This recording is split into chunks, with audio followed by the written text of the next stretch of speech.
Hello, and welcome to the Bounce Back Better podcast.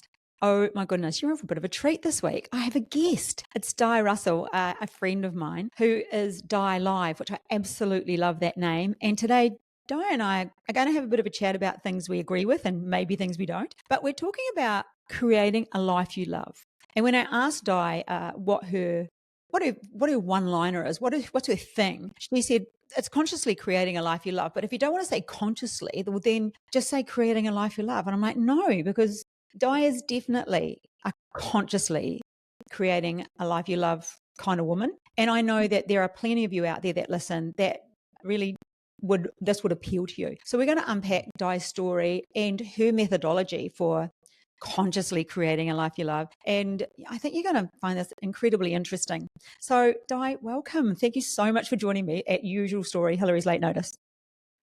No, that's the way I roll too. That's so good. Thank you for having me. Well, let's begin this chat by you sharing how Di Life, how consciously creating the life you love began, what triggered that. And I know the story. So I want you to tell the story. And it's really empowering. And for many people, it will resonate, whether it might be similar on a smaller scale, on a larger scale of what Di's trigger point was. But Di, let us know your story and how you got to consciously creating the life that you want on Di Live.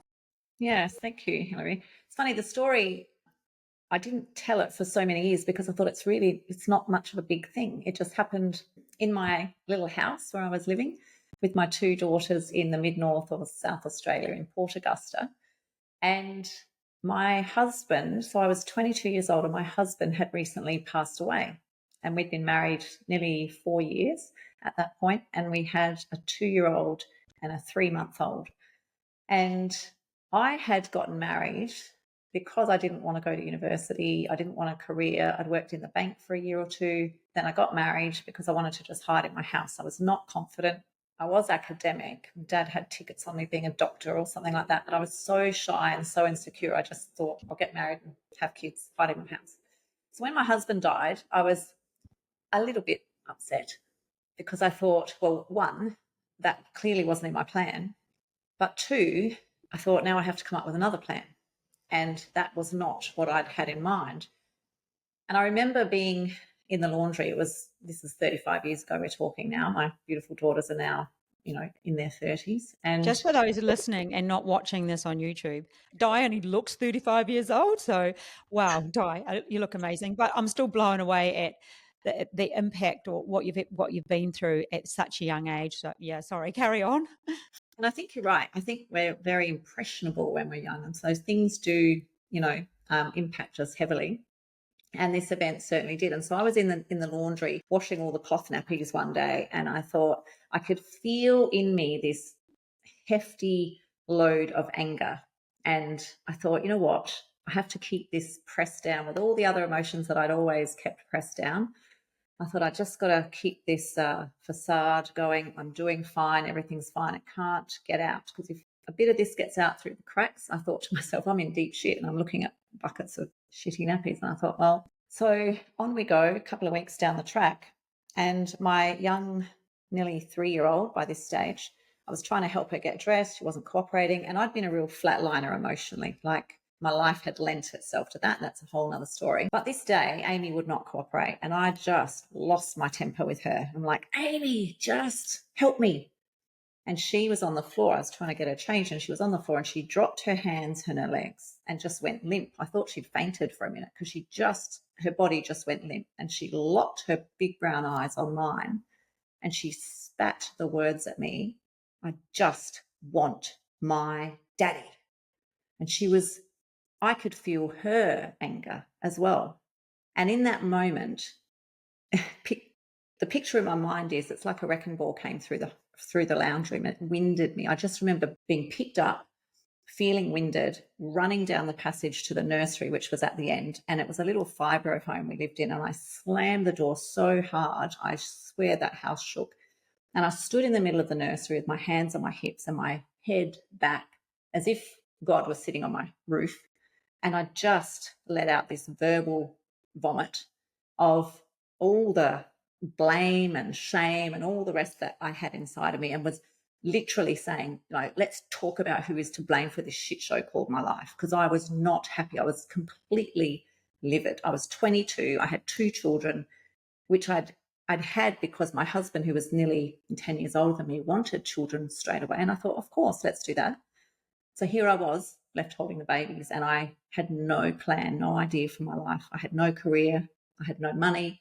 I was living on a single parent's pension now at 22. And I just was really angry. And when I did my rant, I literally just kept ranting. And then I drew breath. And in that drawing breath, just before that, I remember saying, this is not what I wanted for my life.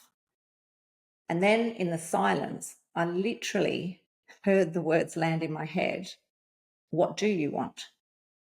And to me, that sounds funny now, but to me, I had never asked myself that question. I'd lived my life sort of ducking and weaving and, whatever life was throwing at me, and trying to just stay unseen and not cause anything to, for people to pay attention to.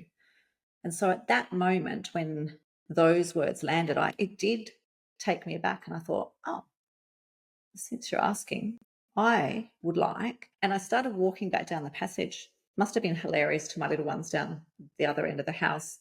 I'd run off like a mad woman, and they probably the neighbourhood had clearly heard what I'd been ranting. But then I've come back in the room, and I was really focused on what was going on in my mind. Like, I want a great life for my girls. I want a beautiful home, a safe home. I want them to be happy, and, I'd be a great mum and dad. And that was what was going on in my mind. And the funny thing about it was, Hilary, if you'd been running alongside of me and had known my history, you would have been going, Di, how are you going to do that? Like, you've got nothing behind you. How are you going to do that? There was no internet back then, no mobile phones. And I wasn't thinking about the how. I was just absolutely, filled with this idea of, I can do different. I can do better, have better. Yeah. Wow. That's such an incredible story. And I think I love the whole, you took that breath in and then those words came into your head, and where did they come from? No one will ever know. But that was your wake up call, wasn't it? It was the whole, holy heck. I Yes. haven't, yes. And you know what? I think so many people are like that. We're dissatisfied with something, Yeah. but we don't think, what's the alternative? What is the other thing? I don't want that, but Yeah. I don't actually know what it is, what I do want. And No. then, as I always talk about, that we pull into the car park of life and we settle. You could have settled there and just stayed there. Oh, Uh, and I say to people all the time, it was Amy. Like, who else was going to? I had layers and layers and layers of walls built up in my life, so no one was ever going to access the very inner of me. But this little girl did. No one else could have, but the way she did was what caused that breakthrough to me. So, like you say, Hilary, that woke me up big time. In fact, when I think back to it, what I really heard her say was, you know what, if you're not going to show up, bring in someone who will, because this is not living. Like, I literally was the walking dead in the months following. So, or up until that point. Holy, just Mm. crazy. So what Yeah. was if we were to look at, that was the breaking point, and it's unfortunate in life that many people get to a terrible place and before they actually have that BFO, that blinding flash of the obvious, or the idea that, you know what, this is not what I'm happy with, I'm going to change it. And so often people leave it for something huge.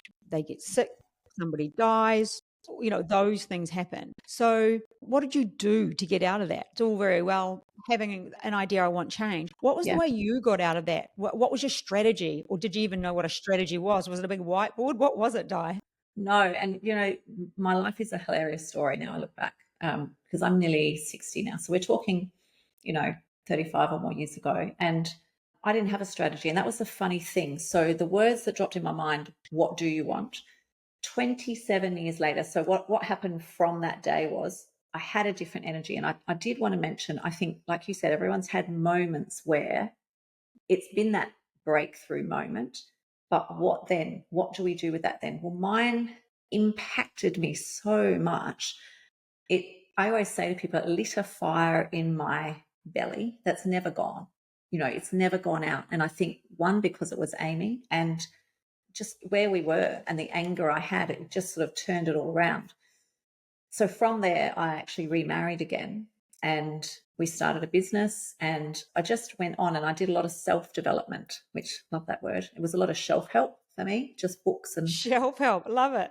and things like that, where I read stuff and it made me feel good reading it.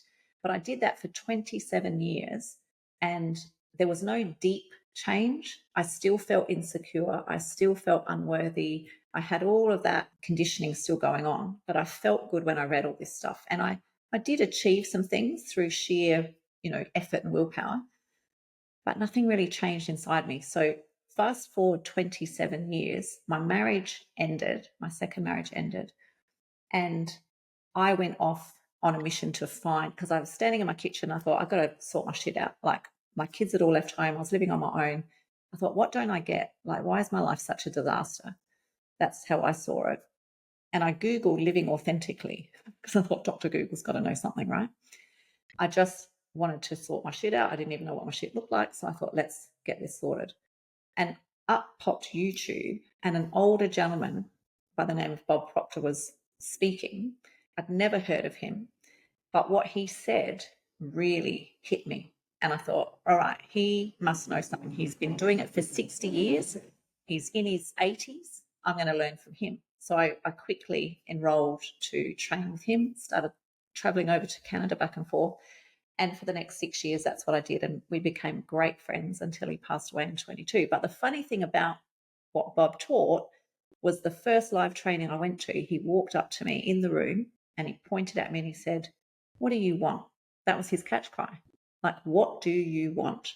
Oh I my can help gosh, I got goosebumps now, Di. On my you. Right? all full body. That is next level. You're like, are you kidding me? You're not the first person to ask that, but I don't know who the other one was. Exactly. Oh my God. And so I ended up, again, I believe in this divine intelligence, because I ended up in 2020 stuck over in Canada, and I spent a lot of time with my friend Bob Proctor one on one. He'd ring me up and say, "How you doing? Come and see me." Yeah. That's incredible. Do you know what I really love that you pointed out there? Is you said you did a lot of shelf help and self help, and that's great for momentary uplifts. And I do think that's important. I think it's really important that we fill our heads with stuff. And I've just reconnected with filling my head. Sometimes you just drop off a little and there's like, hang on, come back. You need to put that good stuff back in on a very regular basis to stay fine tuned, because life, as you say, there's shit everywhere and life throws us curveballs and things happen, and you get a couple in a row and you start feeling a little woe is me, or you feel a little down, or Yeah. you change your demeanor for a while and it becomes who you are. So, but you said you hadn't done that inner work. So for Mm. people listening now who are feeling like there's just that thing missing, that depth of personal development, I think Mm. they were the words you used. How did you get that depth done? Oh, What's your key? What's your secret there, Di? yeah. And this is why I do what I do. And it's so funny. You and I were talking earlier, Hilary, about, look, I don't feel great about the personal development industry as a whole, because there are a lot of people looking like there's something, and you buy into it and it's not what you thought it was or whatever. The reason, like, I was almost an unwilling participant in this industry because I was still very shy when I met Bob Proctor. However, what he lit in me was this awareness that we are so amazingly capable. We have so much, that potential word, everyone uses it. But mine was so untapped. Like, I wanted to be everything he talked, but I was like, you're asking, Hilary, how do we access that? And so I was actually learning because, believe it or not, I'd said to myself, standing in my kitchen that day, I said, I need to find a career of my own. I think I want to be a coach. So I'd always been into health and nutrition and training and being the best you can be, but I hadn't heard about what this man was talking about. And when he spoke to me, and I realized, oh, there's more, like, it comes from deeper inside of us. So when I learned, I wanted a framework, and he was teaching a framework. So I thought, I'll learn this framework and then I can teach people and help them. Well, part of our training was we had to go through the framework and experience it. Well, when you say you go and do a program, this program that I was doing did me. Like, I literally rewrote my program by doing this framework that he was guiding me through. And that's why I became, as my children say, this nutter who now just wants to save the world, because I knew how steeped in shame and unworthiness I was. And I now know the difference, and it feels different deep inside of me, and it's permanent. So I never ever thought I would permanently change the operating system that I was using. And that's what happened. And so now I couldn't go back. There was a point in my journey of 6 months as I learned that, and then 12 months by the time I'd sort of really practiced it. And I thought there were times where it felt uncomfortable, very uncomfortable. And I thought, I just want to go back to what I knew, but I couldn't go back. Like, you can't go back once your awareness starts to blossom. You got that tipping point, which is so important. And Yeah. it doesn't matter, male, female, young, old. This is something I know we all deal with. And it's getting onto that permanent change. And like you're saying, you got to that point where you couldn't go back anymore, because it has to become something that is you, that is so you that there is no old you. And I've done the same. So I I totally know what you get. I think for people, a really easy one to understand here is if you've been overweight or unhealthy, and then you started eating well or exercising, whichever it is for you or both, and then it became a way of being for you, then it's because what you're saying is the new you was a way of being, and there was no going back to the old way of being. And that's why it's kind of, if you can understand a health journey where you would never go back to that. But most of us, unfortunately, health journey, internal journey, any journey, we so often go back to. Actually, I've got a better one: smoking. If you've Yeah. given up smoking, most of us could never go back. You did, like, I've been a smoker. I don't know if you have, but I could No. never go back to it. It's disgusting. Yeah. I was like, oh gosh, I'd never do that. Yeah. And that's what you've done to yourself on the inside. I so get that, Di. It's amazing. And I meet women now, men and women, they, attract the wrong sort of, they're looking for love in all the wrong places. That's a classic line, right? And they keep having the same sort of relationships. And once you change, like I say, the operating system, I often say to people, it's like all those people were zooped up. Like, I wasn't seeing, even noticing people like that anymore. And so my relationship now is just amazing, because I have changed the inside of me. It's like, I suppose it's excessive to say like rotten on the inside, because that's a bit harsh, but you've bloomed inward.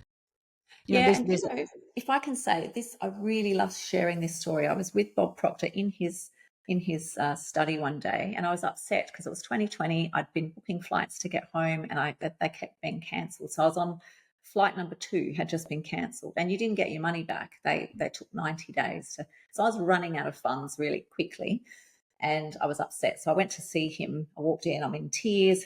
He's like a grandfather. He was in his mid-80s by then, and I was just so upset. And he said to me, you know, the worst thing about this is that, he said to me, I know why you're upset, because you're thinking about what you don't want.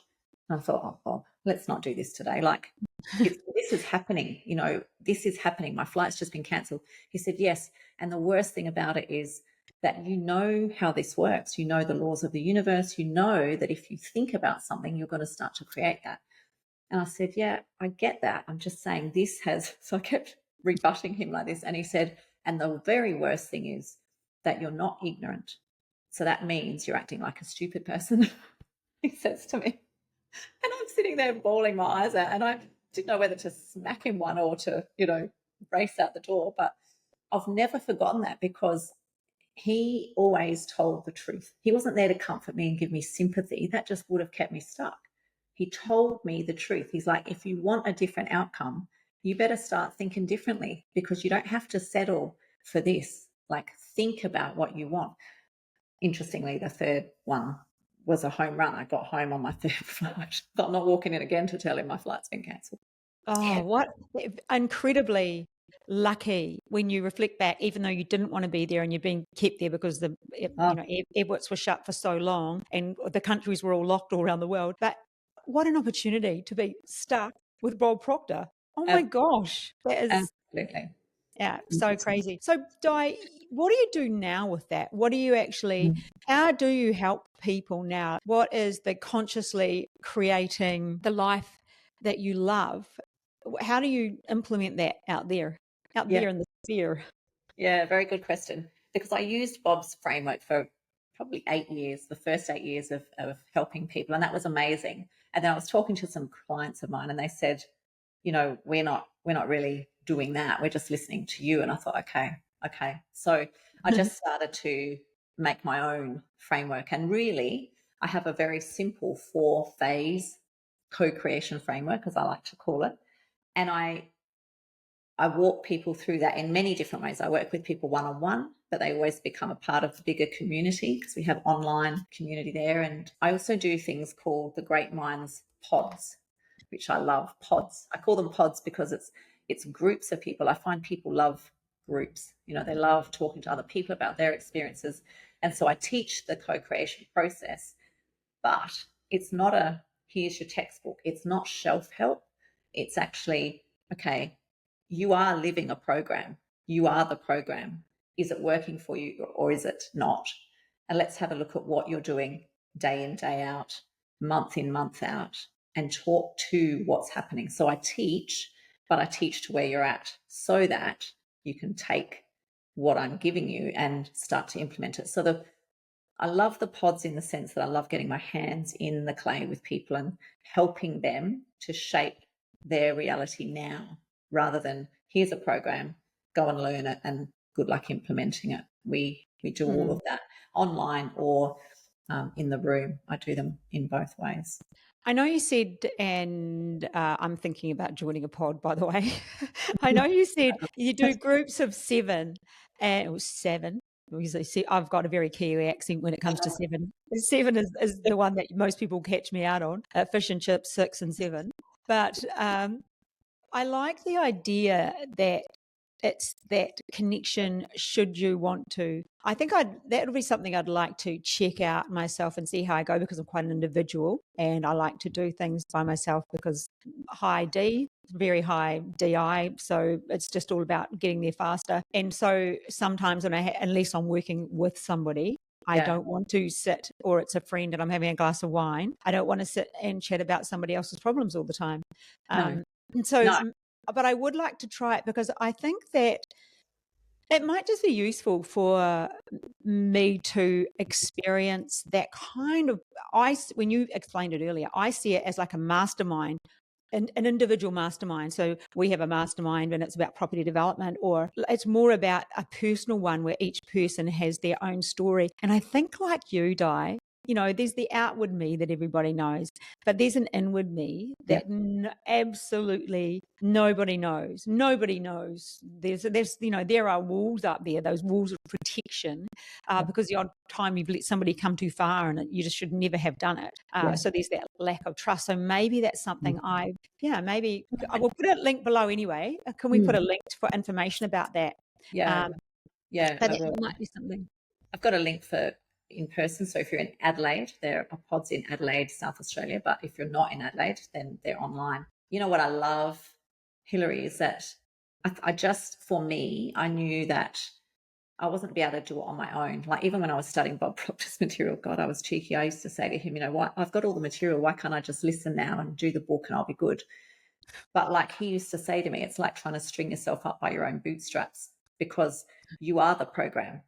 And so to be able to change the program when you are the program is pretty tricky. And I liken it to when I did triathlon for many years, and my swim coach, I could swim well enough.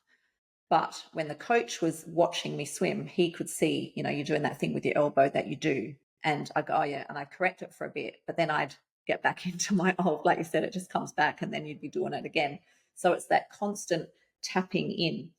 And the pods are just monthly. They're just once a month. So that, I didn't want someone at me all the time. You want space to go and live and do you do, but then to check in and be able to talk, and also to have access to me one-to-one.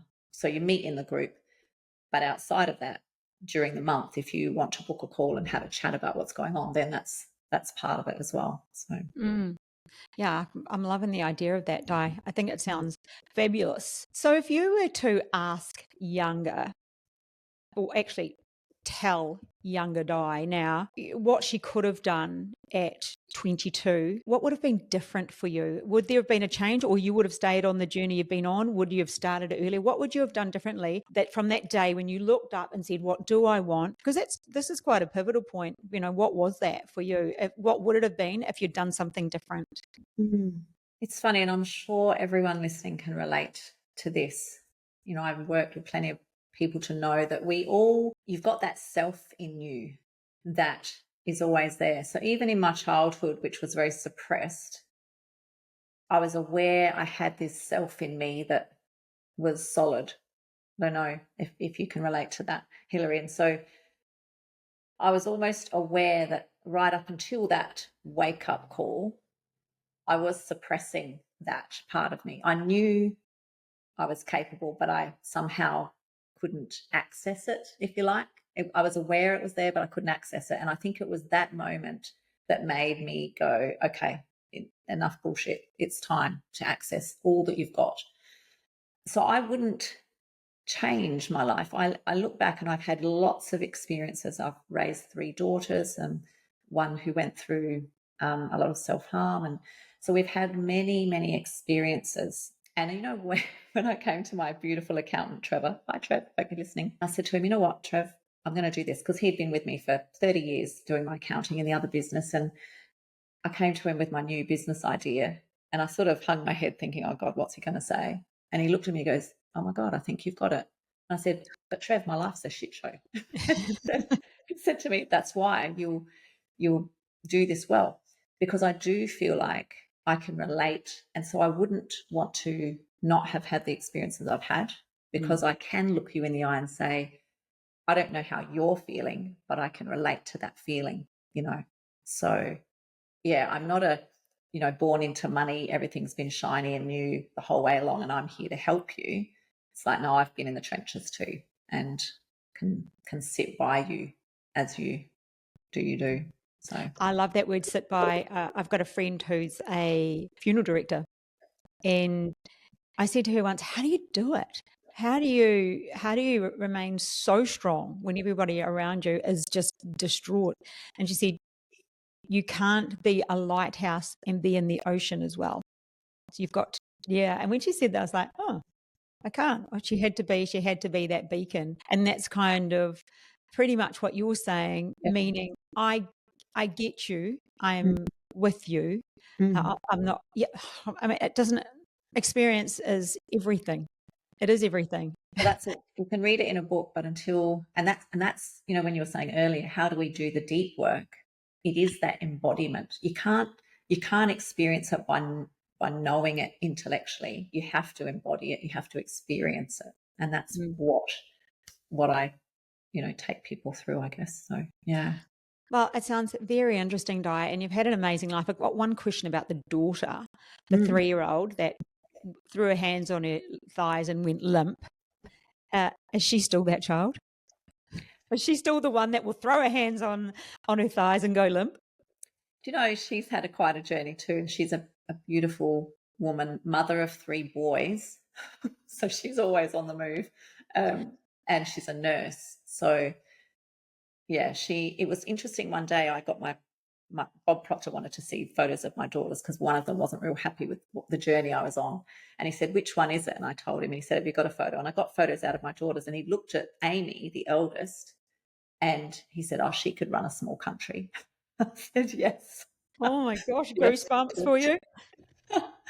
So yeah, and she's just a beautiful soul. Yeah. So Oh, that's yeah. amazing. Yeah. I thought she might have been the one that always challenged you, pushed your boundaries, and No. just made you do stuff, made you double think. Yeah. No, the younger 2 were definitely that. Oh my goodness, my girls have been I think heaven sent them down to say they probably need reinforcements on the planet for me. So Oh my gosh, that's so cool. Well, Di, I think we've talked enough here. You've had an amazing journey. I know you do amazing things, or phenomenal things with people. Yeah. I want to ask you a question though, Hillary. Have you had a similar wake up call? Yeah, I definitely have. I've had numerous wake up calls, not just the alarm. Some of them were alarming, but like you, mine were that pivotal point where it was the opportunity for me to just, wake up and smell the coffee, actually wake up to myself. I write about it in my book, actually. I don't write about that story. I write about the fact that it was the opportunity for me to draw a line in the sand. And this is what we all can do in life: draw a line in the sand, step over it, and start again. And it doesn't matter what age, what gender, what anything you are. My personal belief is that we all have that opportunity, and it's a decision. We have to make that decision. To use your phrase, sit in the shit. We either choose to stay stuck, and what I call that sitting in the car park. We're driving along on the road of life. We pull into the car park because something happens. Whether that be an illness or you lose your job or something minor, you break a fingernail. I don't know, but we get stuck in that car park, and we forget to pull out, and we settle for mediocre. So you could have settled for that, and you could have settled for your life at that time and just gone, had a very mediocre, probably below mediocre style of life, but you had that pivotal moment and you listened. And I think that we all have those moments, but we don't always listen. You reflected just a minute ago on, in your younger years, a level of self-awareness. And as you were saying that, I thought, I don't believe I had a level of self-awareness. And maybe because I was brought up in a family where there was too many of us to start with. There's 9 of us in one house. So, it's chaotic. I was just number 5. By the time Mum got to say my name, she said, Hillary, you never got called who you were, and you just lived life in a busy way. We're on a farm, but I don't think I had a level of self-awareness. And I think that when people pull into that car park, unless they've got that level of self-awareness of, I'm not happy with this, but I have to do something about it and make that decision, then they don't pull back out. They settle for mediocre. They become angry on the inside and bitter just a little bit at a time, and it slowly rots and it becomes more and more. And we all know those people. But we have to be careful that it's not us. And it might not be in every area of your life. It can be in some, but all areas impact each other. Yes. So that's a long answer too, because that's, how I see it. And yes, I've had those moments, and I've probably missed a few as well. I may have stayed in the car park a bit long before I got out, but I understand the whole, you got to get back out and get on that road to the life that you want, like you, to consciously creating the life that you love, rather than just living, doing the do. Doing the do. We just can't just do the do. We've got to do the do well, I think. Yeah. That's what I liked about, like, don't let death find you in the waiting room. Make sure you're living when death comes knocking, because it will. But live Oh my until then. gosh, that's gold. Don't let it find you waiting for it. That's perfect. Well, Di, thank you so much for sharing everything that you have. It's been great chatting with you. And I know that your story will have inspired some people, male, female, where you are in your life right now. If you want to make a change, then it's about waking up to it and doing something about it. There's some links to what Di has below. I'm sure she'll have a chat with you, and she might be the person that you need to talk to right now. Otherwise, usual story for me, please text a friend today and tell them how amazing they are, or something you appreciate about them, because if we all do that, we make the world a better place. And if you think that somebody might get something out of this podcast, please share it with them. And if you're watching on YouTube, hit that subscribe button. All right, well, that's it from me this week. I'll catch you next week. Bye for now. See you, Di. Bye. Thanks, Hillary.